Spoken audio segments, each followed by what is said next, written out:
हरियाणा के सर पर इस बार भी बाढ़ का खतरा मंडरा रहा है, क्योंकि भारतीय जनता पार्टी की सरकार ने नदियों के तटबंध को मजबूत करने का, नालों के तटबंध को मजबूत करने का कोई काम पिछले 1 साल में नहीं किया।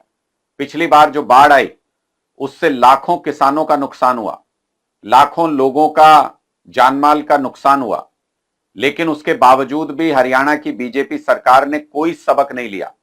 सबसे पहले तो पिछली बार जो लाखों किसानों का नुकसान हुआ था, उसके 1,30,000 से ज्यादा आवेदन आए थे मुआवजे के लिए। ना तो सरकार ने उनको मुआवजा दिया, 1 लाख से ज्यादा किसान जिन्होंने अप्लाई किया था मुआवजे के लिए, उनको मुआवजा ही नहीं दिया गया।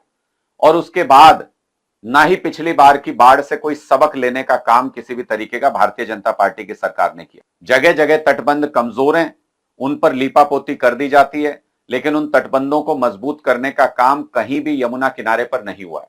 इसके अलावा पिछली बार टांगरी नदी ने जो उत्पात अंबाला में मचाया था, उस टांगरी नदी के तटबंधों को मजबूत करने के लिए भी कोई काम नहीं हुआ। मारकंडा के किनारों को मजबूत करने का कोई काम नहीं हुआ। घग्गर जो पूरा कैथल, फतेहाबाद, सिरसा तक जाती है, वहां भी उसके तटबंधों को मजबूत करने के लिए कोई काम भारतीय जनता पार्टी की सरकार ने नहीं किया। इसका मतलब हरियाणा के लोगों के जान माल के नुकसान से भारतीय जनता पार्टी की सरकार को कोई लेना देना नहीं है।